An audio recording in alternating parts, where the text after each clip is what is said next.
September 26, 1950, Philadelphia. It's 10 p.m. City cops John Collins and Joseph Keenan patrol the streets. As they drive down a dark road, they see a strange object fall from the sky. This object resembles a parachute, and it seems to be drifting down into a nearby field.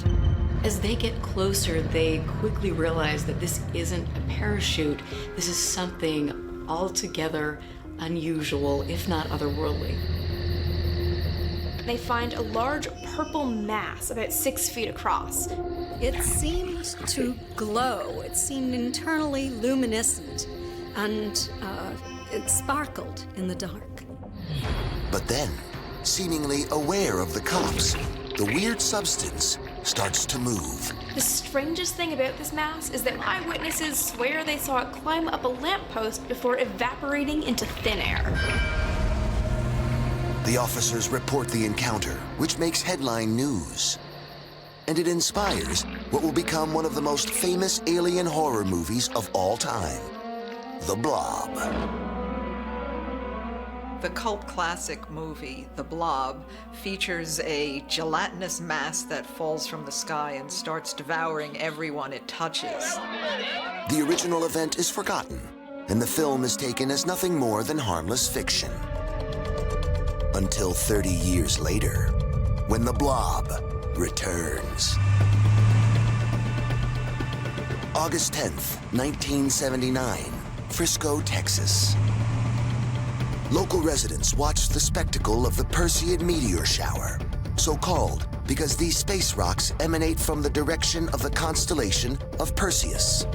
The next morning, Sybil Christian is surprised to see 3 unexpected visitors in her front yard.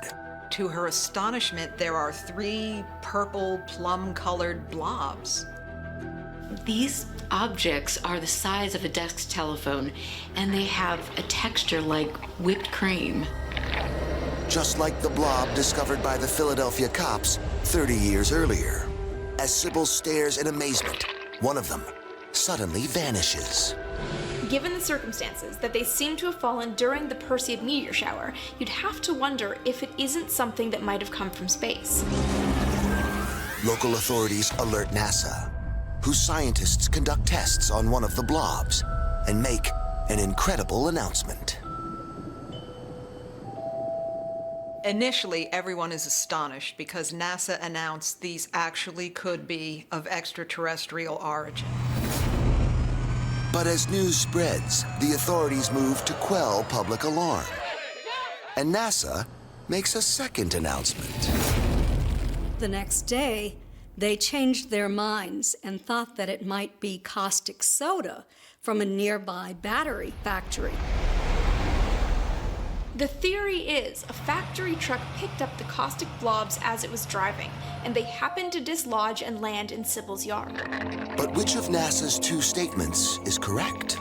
This is actually kind of suspicious. Why would you go and announce this could be extraterrestrial if you weren't pretty sure of it being that?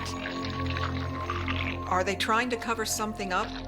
Or did they just simply get it wrong? Sybil Christian, who saw the blobs up close, decides to inspect the caustic soda for herself. The final nail in the coffin of this theory, I believe, is when Sybil goes to look at the actual waste at the factory, and she said, "This is nothing like what fell into my garden."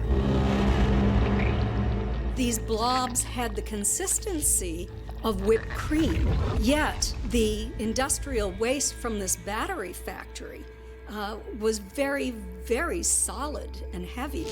If there are no terrestrial explanations for these masses, what processes are going on in space that could create these blobs?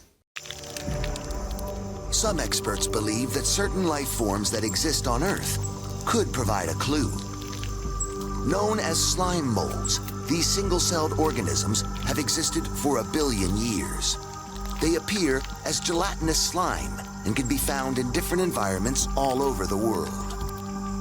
Slime molds appear to act cooperatively, they pulse as they move, and they have a soft, pliable texture that appears to be quite distinctive and slimy for that reason. They're composed of like individual microbes that can kind of live on their own most of the time, but in certain situations they glom together and kind of act as like a superorganism, and they can look really slimy and kind of gloopy. What's most fascinating about this mold is that it is intelligent. There are a vast number of cells acting cooperatively, and that could represent the beginnings of complexity in terms of living processes. It's like a blob of millions of brains. This collective brain has the capability of moving towards food sources and makes decisions for the community. Some believe that the similarities between the slime mold found on Earth and the purple blobs discovered in Philadelphia and Texas may be proof of extraterrestrial life. June 2018, 40 years after mystery purple blobs fall over a small Texas town, scientists looking for living organisms in the galaxy make a shocking discovery. Interstellar space is teeming with blob-like grease.